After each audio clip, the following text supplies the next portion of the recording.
My name is Janet. I am 54 years old. For 8 long years, I raised my daughter alone after my husband passed away from cancer. I gave her everything: a house to live in, a savings account, all my unconditional love. On her 28th birthday, I received the most painful gift of my life. She told me to disappear.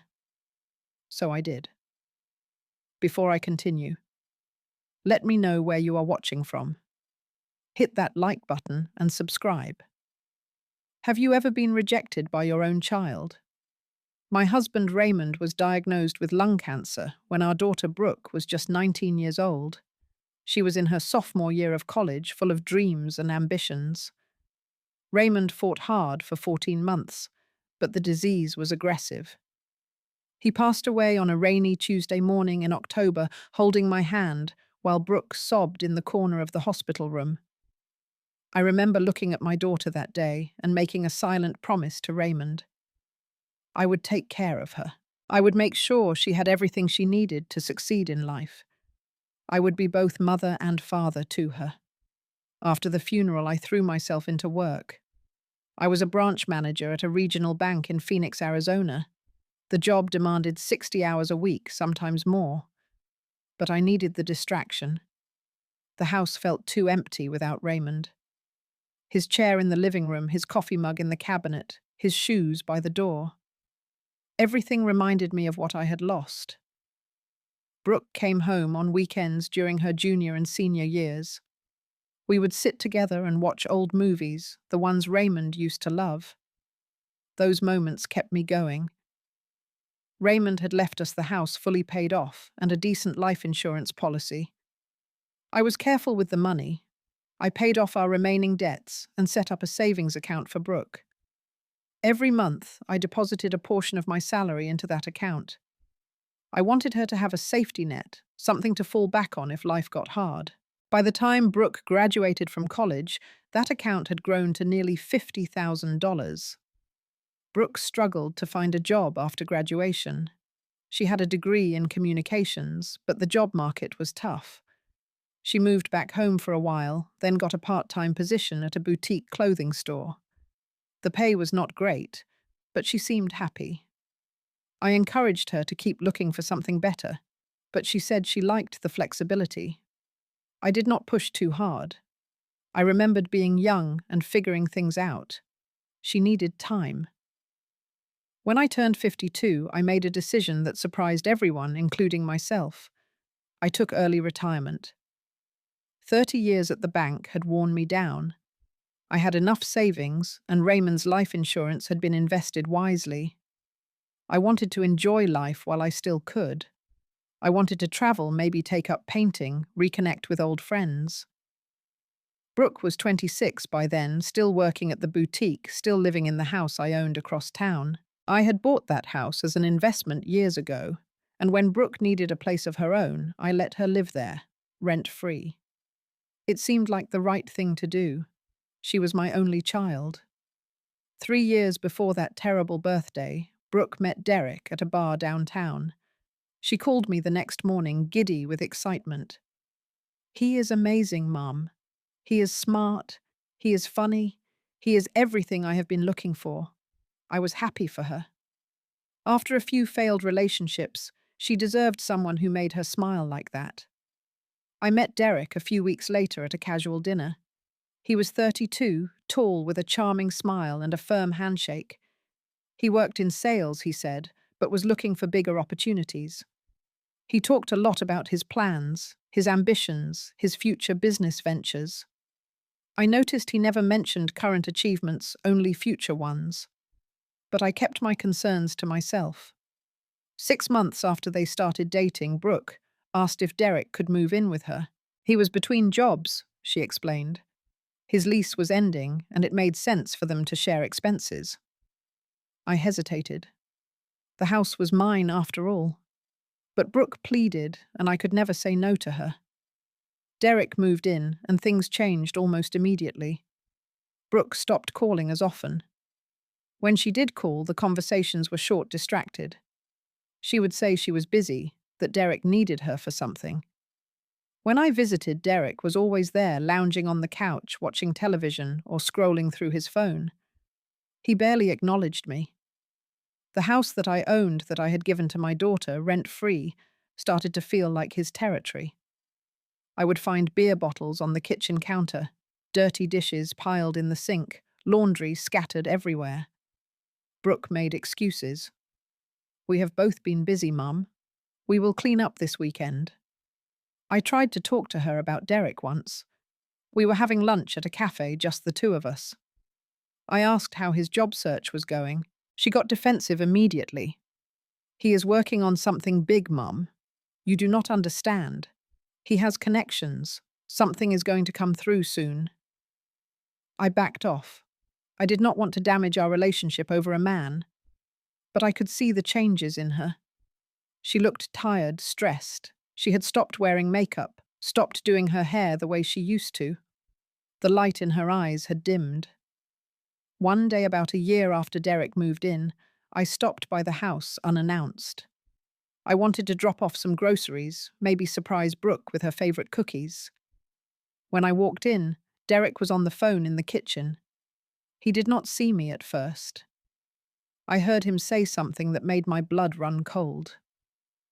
"Her mum is loaded, man. She owns this place. If I play it right, we will be set for life." I froze in the doorway. Derek turned, saw me, and his face went pale. He hung up quickly and put on that charming smile. "Janet." What a surprise. I did not say anything. I just left the groceries on the counter and walked out. I never told Brooke what I heard. I kept hoping I had misunderstood. I kept hoping Derek would prove me wrong. But deep down, I knew something was terribly wrong, and I was too afraid to confront it. The morning of Brooke's 28th birthday started like any ordinary Saturday. I woke up early, filled with the kind of nervous energy that comes before a special occasion. I had spent weeks planning for this day. I wanted it to be perfect. I wanted to show my daughter how much she meant to me, how proud I was of the woman she had become. I baked a cake from scratch chocolate with raspberry, filling her favorite since childhood. Raymond used to make it for her every year, and after he passed, I took over the tradition. The kitchen filled with the warm smell of cocoa and vanilla, and for a moment it felt like the old days. Like Raymond might walk through the door any second, asking if he could lick the bowl. I also had a special gift prepared. My mother had given me a pearl necklace on my wedding day. It had been in our family for 3 generations, passed down from mother to daughter. The pearls were not the most expensive, but they carried history love stories of women who had worn them through joys and sorrows. I had always planned to give the necklace to Brooke on a significant birthday. 28 seemed right. She was a grown woman now. She deserved to carry this piece of our family legacy. I arrived at the house around 6 in the evening, carrying the cake, a bag of presents, and a heart full of hope. I noticed several cars parked along the street, which surprised me. Brooke had mentioned wanting a quiet celebration, just family. When I knocked on the door, it swung open to reveal a living room packed with strangers. Music blared from speakers. People held red plastic cups and laughed loudly. The air smelled of beer and perfume. I stood in the doorway, confused. Brooke appeared through the crowd, wearing a tight black dress I had never seen before. Her makeup was heavy, her hair styled differently. She looked at me with an expression I could not quite read. Surprise, maybe. Or was it annoyance, Mum? She said flatly. "You made it." I held up the cake, forcing a smile. "Happy birthday, sweetheart. I brought your favorite." Brooke glanced at the cake, then back at me. "You can put it in the kitchen." That was it. No hug, no thank you, no excitement, just a dismissal. I navigated through the crowd of strangers, feeling their eyes on me. Someone whispered something and a few people laughed. I caught fragments of conversation. "That is her mum, the one with the house." I kept my head down and made my way to the kitchen. Derek was there, leaning against the counter with a beer in his hand. He was surrounded by three other men, all of them looking at their phones and making crude jokes. When he saw me, he smirked. "Janet," he said, drawing out my name like it was something distasteful. "Glad you could join the party." I placed the cake on the counter without responding. I noticed the kitchen was a mess, even worse than usual. Dishes overflowed from the sink. The trash can was stuffed to the brim. It looked like no one had cleaned in weeks. I stayed in the kitchen for a while, trying to compose myself. This was not the birthday celebration I had imagined. But I told myself it did not matter. Brooke was young. She wanted to have fun with her friends. I could adapt. I would give her the necklace, share a slice of cake, and maybe we could have a real celebration another time, just the two of us. When the moment came for presents, I waited patiently as Brooke opened gift after gift from her guests. Most were gag gifts or impersonal items, things like candles and bath products. Derek gave her a bracelet that looked cheap, probably from a discount store, but Brooke gushed over it like it was made of diamonds. Finally, it was my turn. I handed her the small velvet box, my hands trembling slightly. "This belonged to your grandmother," I said. "She gave it to me on my wedding day, and her mother gave it to her. I want you to have it now." Brooke opened the box and looked at the pearls. Her expression did not change. She turned the necklace over in her hands, examining it like someone would inspect a questionable piece of fruit at a grocery store. Derek leaned over her shoulder. "That is it," he said. "Some old beads." A few people snickered. Brooke closed the box and set it aside. "Thanks, Mum," she said, her voice devoid of warmth. "I will find somewhere to put it." My heart cracked. I had imagined this moment so differently. I had pictured tears of joy, a long embrace, perhaps Brooke, asking me to help her put the necklace on. Instead, I watched her toss the box onto a pile of wrapping paper like it meant nothing. After most of the guests had left, I found Brooke in the kitchen getting more drinks. I asked if we could talk privately. She sighed heavily, but followed me to a corner of the room. "What is it, Mum?" she asked, crossing her arms. "I wanted to know if everything is okay," I said gently. "You seem distant tonight. I feel like something is wrong between us." Brooke rolled her eyes. "Here we go. Can we not do this on my birthday?"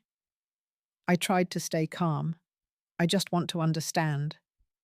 I feel like we have drifted apart, and I do not know why." "You want to know why?" She stepped closer, her voice dropping to a harsh whisper. "Because you are always here, always showing up, always reminding me of everything you have done for me. It is suffocating, Mom." I blinked, stunned. "Suffocating? I'm just trying to be part of your life." "That is the problem," she snapped. "I need space. I need to live my own life without you hovering over me like I am still a child." I felt tears prickling at my eyes. "I was not trying to hover. I just wanted to celebrate your birthday with you." Derek appeared in the doorway, watching us with that smug expression I had come to despise. He did not say anything, but his presence emboldened Brooke. She looked me straight in the eyes and said words that would haunt me forever. "You want to know what the best birthday gift you could give me would be?" She paused, letting the silence stretch. "Disappear from my life. That is what I want. Just leave me alone." I stood there, unable to speak, unable to breathe. My own daughter. The child I had raised alone for 8 years, the person I had sacrificed everything for, wanted me to disappear. Derek smiled and put his arm around Brooke. "You heard her, Janet. Maybe it is time to go."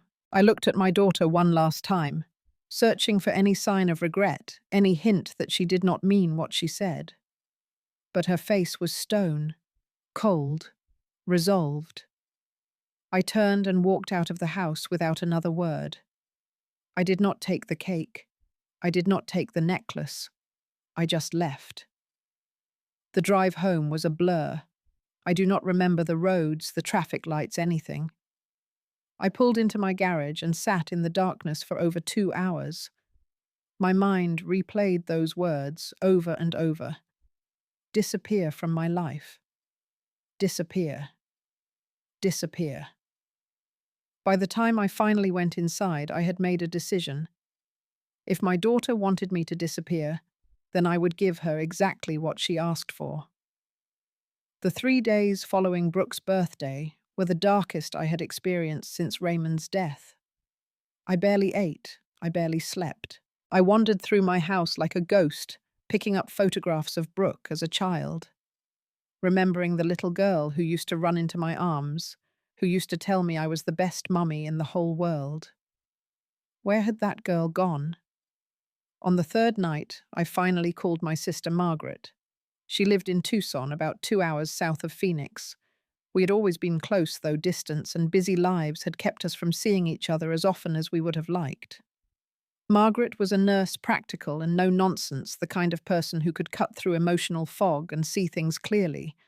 I told her everything. The party, the strangers, the necklace, Derek's smirk, and finally Brooke's words. Margaret was silent for a long moment after I finished. Then she said something I did not expect. "Janet," she said carefully, "have you checked your bank accounts lately?" The question caught me off guard. "What do you mean, the savings account you share with Brooke? When was the last time you looked at it?" I felt a chill run down my spine. I had not checked that account in months. I trusted Brooke. I had given her access specifically so she could use it for emergencies or opportunities. "Check it," Margaret said. "Tonight." After we hung up, I logged into my online banking with trembling hands. The savings account I had built for Brooke over the years. The account that had once held nearly $50,000 showed a balance of just under $7,000. I stared at the screen, unable to process what I was seeing. Over $40,000 gone. I scrolled through the transaction history. Withdrawals had been happening regularly for the past 6 months. 2,000 here, 3,000 there. Money transferred to an account I did not recognize. I called the bank the next morning. A former colleague helped me trace the transfers. Every dollar had gone to an account registered under Derek's name. My daughter had been funneling my savings to her boyfriend. The money I had worked for, the money I had set aside for her future, had been stolen right from under me. I sat at my kitchen table for hours, processing this new betrayal. The words at the birthday party had been painful enough. But this was theft. This was calculated, deliberate, ongoing deception. I thought about confronting Brooke. I thought about calling the police. I thought about screaming, crying, demanding answers. But then I remembered something. Disappear from my life. That is what she wanted. That is what she asked for. And suddenly a different kind of clarity washed over me. I picked up the phone and called Helen, my closest friend from my banking days. She listened to everything I had to say, asked thoughtful questions, and then offered her honest opinion. "You have every right to be furious," Helen said. "But what are you going to do about it? Fight for scraps of respect from someone who clearly does not value you? Or take back control of your own life?" Her words struck something deep inside me. The next call I made was to my lawyer, Mr. Patterson. He had handled Raymond's estate and had helped me with various legal matters over the years. I trusted him completely. "I want to sell the house," I told him, "the one my daughter is living in." He was quiet for a moment. "Are you sure, Janet?" "That is a significant decision." "I am sure." "How quickly can we move?" Mr. Patterson explained the process. As the sole owner of the property, I had every legal right to sell it. Arizona law required me to give occupants a 30-day notice to vacate. After that, I could proceed with the sale. Start the paperwork, I said. He also helped me with the bank accounts. I had the savings account frozen, preserving what little remained. I removed Brooke's name from the account entirely. Whatever money was left would stay with me. Over the next few days, I began to plan my disappearance. I searched for properties in Sedona, a small town about 2 hours north of Phoenix. I had always loved Sedona. The red rock formations, the clear air, the sense of peace that seemed to settle over everything. It felt like a place where I could start over. I found a small cottage for sale, 3 bedrooms, with a view of the mountains. The price was reasonable, especially compared to Phoenix.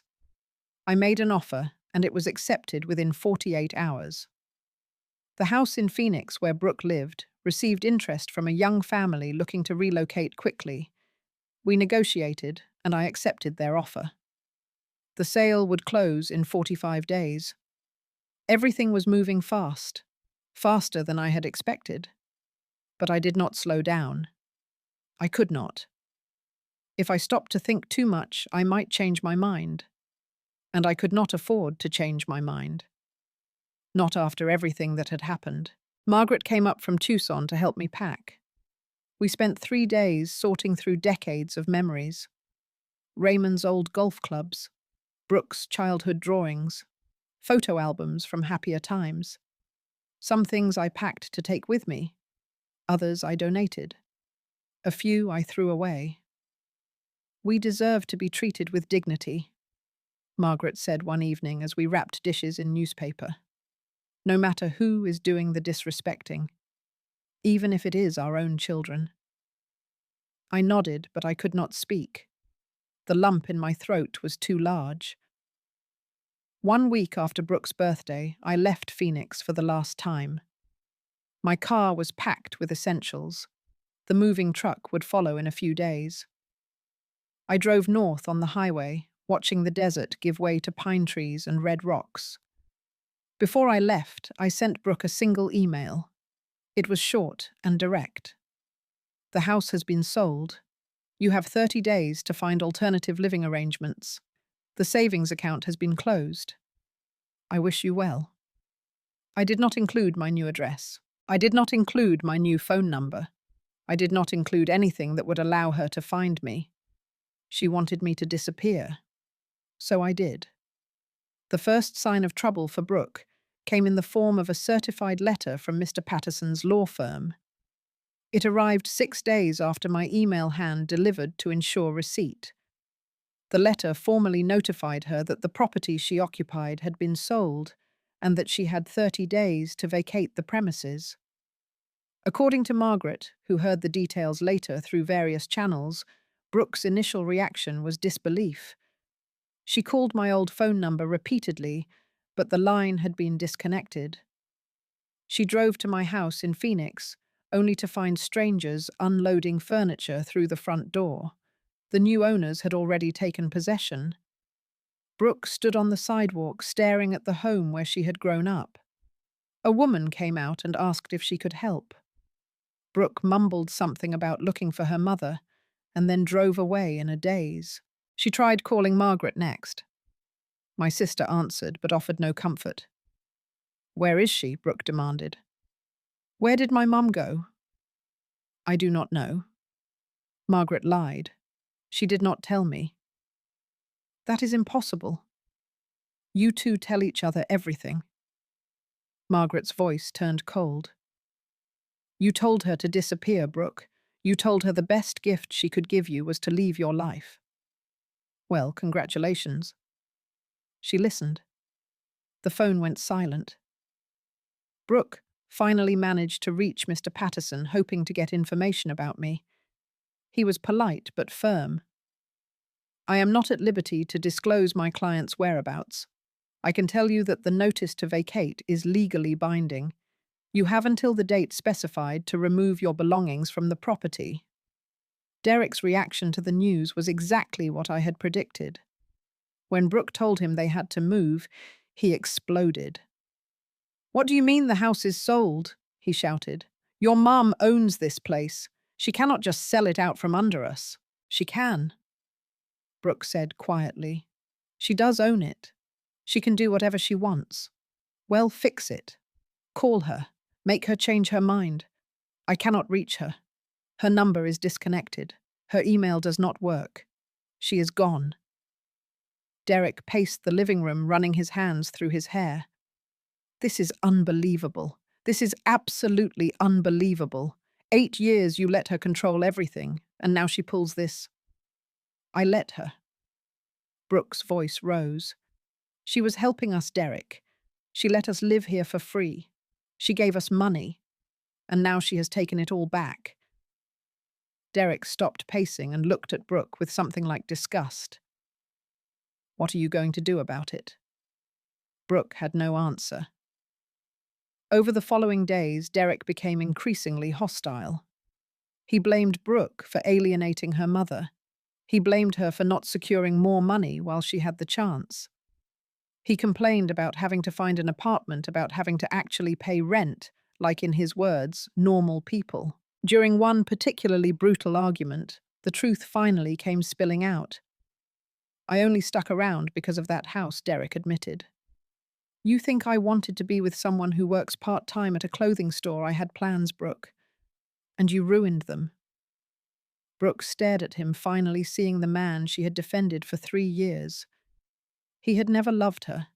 He had never even liked her. She was just a means to an end, a pathway to her mother's money and property. "Get out," Brooke said, her voice barely above a whisper. Derek laughed. "Are you serious? Where am I supposed to go?" "I do not care. Just get out." To his credit, Derek did not argue. He packed his belongings that night and left without looking back. He did not say goodbye. He did not apologize. He simply vanished into the night, leaving Brooke alone in a house she no longer had the right to occupy. Meanwhile, 2 hours north in Sedona, I was beginning a new chapter. The cottage was even more beautiful than the photos had suggested. The previous owners had maintained it well, and the views of the red rocks were breathtaking. I spent my first few days there simply sitting on the back porch, watching the sun paint the mountains in shades of orange and pink. I unpacked slowly, savoring each item as I found its place in my new home. I hung Raymond's favorite painting, a landscape of the Arizona desert, above the fireplace. I arranged family photos on a shelf in the living room, though I noticed I had not packed any recent pictures of Brooke. The most recent one was from her college graduation 6 years ago. She had looked so happy that day, so full of promise. Margaret visited during my second week in Sedona. She brought groceries, wine, and news from Phoenix. "Brooke has been trying to find you," she said, as we sat on the porch watching the sunset. "She is desperate." I sipped my wine and said nothing. Derek left her. Apparently, once the money and the house were gone, he had no reason to stay.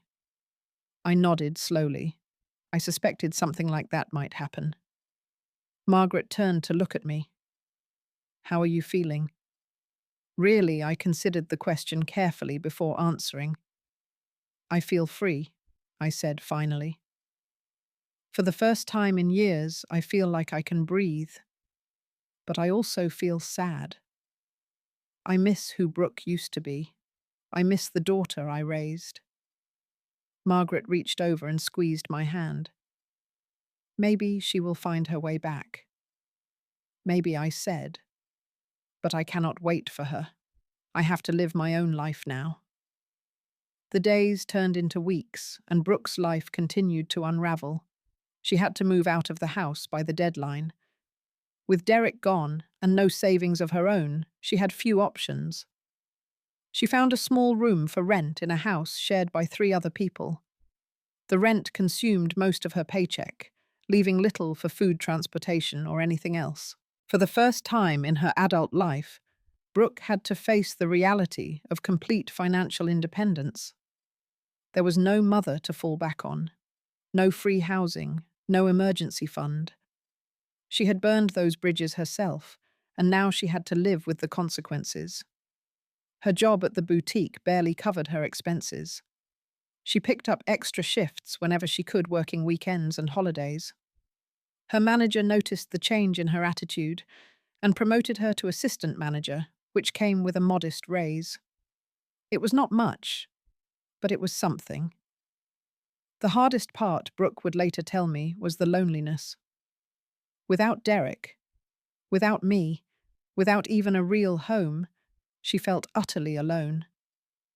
She had friends from work, but they were surface-level relationships, people to chat with during slow hours, but not people she could call at 3 in the morning when the darkness closed in. She started therapy during her 3rd month alone.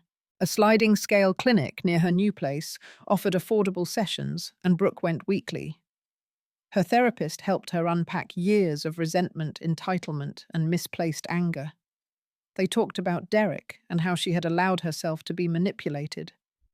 They talked about her father's death and how she had never properly grieved.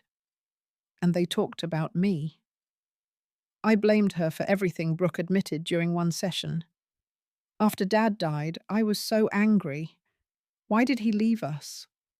Why did I have to grow up without him? And Mum was just there. Always. They're always trying so hard. I resented her for surviving when he did not. The therapist nodded. And how did that resentment manifest? I pushed her away. I took everything she gave me and told myself it was not enough. And then I told her to disappear. Brooke's voice broke. I told my own mother that the best gift she could give me was to leave my life. And she did. The therapist said gently. Yes, she did. Brooke started writing letters to me, even though she had no address to send them to. She would sit at the small desk in her rented room and pour out her heart onto paper. She wrote about her childhood memories, about the time we built a blanket fort and watched scary movies together, about how I used to braid her hair before school. She wrote about her regrets, her shame, her desperate hope that somehow someday she could make things right. She gave the letters to Margaret during their occasional phone calls, hoping my sister would find a way to pass them along. Margaret accepted them, but made no promises. Around the 5-month mark, Brooke found the pearl necklace. It had been sitting at the bottom of a box she had hastily packed when she moved out. She had forgotten about it completely. She held the pearls up to the light, remembering how carelessly she had dismissed them at her birthday party. She put the necklace on and looked at herself in the mirror. For the first time, she truly understood what I had been trying to give her. Not just jewelry, but history. Not just pearls, but love. She wore the necklace every day after that. One evening, about 6 months after I left Phoenix, my phone rang. The number was unfamiliar, from the Sedona area. I answered hesitantly. Hi, Janet. This is Susan from the hiking club. We missed you at last week's walk. Just wanted to make sure you are okay. I smiled, touched by the concern. I am fine, Susan. Thank you for checking. I had a bit of a cold, but I am feeling better now. Wonderful. We are doing Cathedral Rock on Saturday if you are up for it. I would love that, I said. After hanging up, I reflected on how much my life had changed. I had made new friends, real friends. People who cared about me without any ulterior motives. I had started a watercolor painting class and discovered a talent I never knew I had. I took long walks among the red rocks, marveling at the beauty of this place I now called home. I thought about Brooke. Often, of course. The pain had not disappeared, but it had transformed into something more manageable. I had stopped waiting for an apology that might never come. I had stopped hoping she would suddenly become the daughter I remembered. I had accepted the situation for what it was and focused on building a life worth living.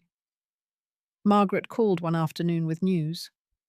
Brooke has been trying to reach you, she said. She has changed Janet. She is different now. Different how she is taking responsibility. She is working hard. She goes to therapy. And she wears that pearl necklace you gave her. Every single day.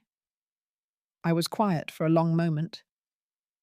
She wants to see you, Margaret continued. She knows she has no right to ask, but she wants to try. I looked out at the mountains, thinking about everything that had happened. The betrayal, the pain, the long months of healing. Was I ready to face her again? I will think about it, I said finally. That is all anyone can ask. That night I sat on my porch and watched the stars emerge one by one. I thought about Raymond, about what he would want me to do. He had always been the forgiving one, the peacemaker. He would probably tell me to give Brooke another chance. But Raymond was not here, and I had to make this decision for myself. I picked up my phone and dialed a number I had never used before. It rang 3 times before someone answered. Hello? Brooke's voice was cautious, uncertain. It is Mum, I said. Margaret told me you have been wanting to talk. The silence on the other end stretched for several seconds. Then I heard something that sounded like a sob. Mum. Oh my God. Mum. I am so sorry. I am so sorry. I know, I said quietly. Margaret told me, I need to explain. I need you to understand. I was not in my right mind. Derek was filling my head with garbage, and I believed him. But that is not an excuse. Nothing is an excuse for what I said to you. I was cruel and ungrateful and wrong. Yes, I said. You were. Brooke cried harder. I do not expect you to forgive me. I do not even expect you to want me in your life again. But I needed you to know that I am sorry. I needed you to hear it from me. I let her cry. Part of me wanted to comfort her, to tell her everything would be okay. But another part of me knew that would be too easy. She needed to sit with this pain. She needed to understand the weight of what she had done. After a while, her sobs subsided. Mum, are you still there? I am here. Can I see you? Please, I just want to talk. Face to face. I thought about it. The request seemed reasonable. Talking on the phone was one thing, but looking into her eyes would tell me things her words could not. I live in Sedona now, I said. If you want to come up, we can meet. But not at my house. There is a coffee shop downtown called Red Rock Cafe. We can talk there. Yes. Okay. Yes. When Saturday? Noon. I will be there. Mum, thank you. Thank you for giving me this chance. I hung up without saying goodbye. I was not ready for that yet. Saturday arrived faster than I expected. I woke early, unable to sleep. I spent the morning cleaning an already clean house, rearranging items that did not need rearranging. By 11:30, I drove to the Red Rock Cafe and found a table near the window where I could watch the door. Brooke arrived exactly at noon. I watched her walk in, scanning the room nervously. She looked different than I remembered. Thinner, older somehow. The confident swagger she had adopted in recent years was gone, replaced by something more hesitant. And around her neck, catching the light, were my mother's pearls. She spotted me and froze for a moment. Then she walked over slowly, like someone approaching a wounded animal. Hi, Mum, she said quietly. Hello, Brooke. Sit down. She slid into the chair across from me. For a long moment, neither of us spoke. We just looked at each other, taking in the changes that 8 months of separation had wrought. You look good, Brooke said finally. Healthy. Thank you. Sedona agrees with me. A waitress came by and we ordered coffee. The mundane ritual gave us something to do with our hands. something to focus on besides the enormous weight of unspoken words between us. After the waitress left, Brooke took a deep breath. I do not know where to start. Start wherever you need to, I said. She nodded and began to talk. She told me about Derek, about finally seeing him for who he really was. She told me about losing the house, about moving into a cramped room with strangers. She told me about her job, her therapy, her slow journey toward understanding herself. I listened without interrupting. I wanted to hear everything. I wanted to know if her remorse was genuine or just another manipulation. And then she got to the part I needed to hear. What I said to you at my birthday, she said, her voice cracking. It was the worst thing I have ever done. I replayed it in my head 1,000 times. How could I say that to you after everything you did for me? After all the sacrifices you made? I asked you to disappear, and I did not even understand what I was asking. I did not understand how much you held together for me after Dad died. I did not understand how much of yourself you gave so I could have a better life. She paused, wiping her eyes. I understand now, she continued. Living without you, without any safety net, I finally understand what you gave me. And I threw it away. I threw it all away because I was angry and confused and under the influence of someone who did not care about me at all. Our coffee arrived. I took a sip, giving myself time to process her words.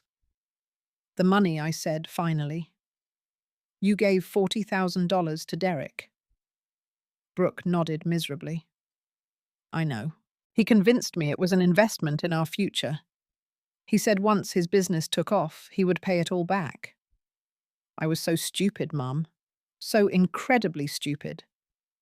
Yes, I agreed. You were. She flinched, but did not argue. I cannot give that money back, I said. I cannot undo what happened. Neither can you. I know. I looked at her carefully. So what do you want from me, Brooke? What are you hoping for? She thought for a long moment. I want a chance to rebuild trust, she said finally. I know it will take time. I know I have to earn it. I do not expect you to just forgive and forget, but I want to try. I want to show you that I have changed. I leaned back in my chair, considering her words. She seemed sincere, but sincerity was not enough. Let me be clear about something I said. I will not give you a house to live in again. I will not set up shared accounts. I will not be your financial safety net. I understand. If we rebuild this relationship, it has to be on different terms. You are an adult. You need to take care of yourself. I am not here to rescue you anymore. I am not asking you to. Good. We sat in silence for a moment. Then Brooke reached across the table, tentatively, her hand hovering near mine. Can we just try? She asked. Start with phone calls. Maybe visits sometimes. I just want my mum back. I looked at her hand, then at her face, then at the pearls around her neck. We can try, I said slowly. But understand something. I love you. I never stopped loving you. But I also love myself now, and I will not sacrifice my peace for anyone, not even you. Brooke nodded, tears streaming down her face. I understand. I reached out and took her hand. One step at a time, I said. That is all I can promise. One step at a time, she repeated. It was not a fairy tale reconciliation. There were no dramatic embraces or declarations that everything was forgiven. But as we sat there in that coffee shop, holding hands across the table, I felt something I had not felt in a long time. Hope. A year has passed since that meeting at the Red Rock Cafe. The journey toward healing has been slow and intentional. Brooke and I did not rush into anything. We started with weekly phone calls, short conversations about nothing in particular. The weather, her work, my painting class. Safe topics that allowed us to rebuild the habit of talking without the pressure of addressing deeper wounds. After about 3 months of phone calls, Brooke came to visit me in Sedona. She stayed at a small bed and breakfast in town, not at my house. We spent a Saturday hiking together, something we had not done since she was a teenager. The physical activity gave us something to focus on, besides our complicated history. We talked more openly that day about her father, about the years after his death, about how grief had shaped both of us in different ways. I realized during that hike that I had done things wrong too. In my determination to provide for Brooke, I had sometimes smothered her. I had enabled her dependence instead of encouraging her independence. I had given freely without setting boundaries, and then felt hurt when she did not appreciate what I gave. None of this excused her behavior, but it helped me understand the dynamics that had led us to that terrible birthday. Brooke continued her therapy. She got promoted again at work this time to full store manager. She moved out of the shared house and into her own apartment, small, but hers. She paid her own rent, bought her own groceries, managed her own life. For the first time, she was standing on her own 2 feet. Margaret came to visit me regularly, and sometimes the three of us would have dinner together. On one such occasion, Margaret raised a glass and proposed a toast. To second chances, she said. To second chances, we echoed. I have thought a lot about what happened and what it taught me. Here is what I have learned. Love does not mean accepting mistreatment. For years, I tolerated disrespect from Brooke because I convinced myself that is what mothers do. We sacrifice, we forgive, we endure. But there is a difference between sacrifice and self-destruction. When someone tells you to disappear from their life, you have the right to take them at their word. Boundaries are not punishments. When I sold the house and froze the accounts, I was not trying to hurt Brooke. I was protecting myself. I was reclaiming my dignity. The fact that my boundaries created consequences for her was not my responsibility. She had made choices, and choices have results. People can change, but only if they want to. Brooke changed because she hit bottom and decided to climb back up. I could not have forced that transformation. It had to come from within her. All I could do was step back and let her face her own life without my constant intervention. Forgiveness is a process, not an event. I have forgiven Brooke, but that forgiveness did not happen overnight. It grew slowly, built on small moments of trust, restored. Even now there are days when the memory of her words stings, but I no longer carry them as a burden. I have set them down and walked forward. And finally, you deserve to be loved properly, not out of obligation, not out of guilt, not because someone wants something from you. You deserve love that honors who you are and respects what you give. Last week, Brooke came to Sedona for my 55th birthday. She brought a homemade cake chocolate with raspberry filling. She had found Raymond's old recipe and spent 3 attempts getting it right. "Happy birthday, Mum," she said as she set the cake on my kitchen table. I looked at it and then at her. The woman standing before me was not the same person who had told me to disappear 16 months ago. She had grown. She had matured. She had become someone I was proud to call my daughter. "Thank you, sweetheart," I said. We ate cake together on my back porch, watching the sunset paint the red rocks in shades of gold and crimson. Brooke reached over and squeezed my hand. "I love you, Mum," she said. "I love you too." And I meant it.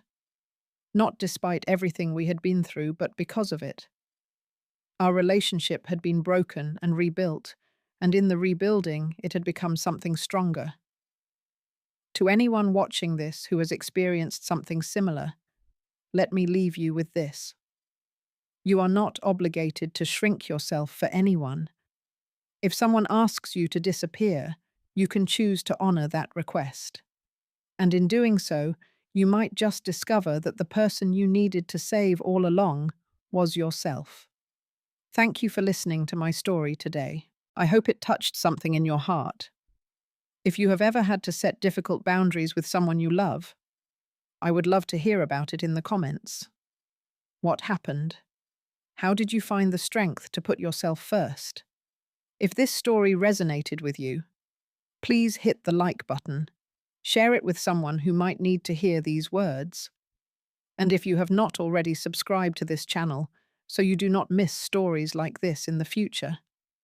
Whatever you are going through, remember that you deserve peace, you deserve respect, and you deserve to be loved the right way. Take care of yourself. And thank you again for being here with me today.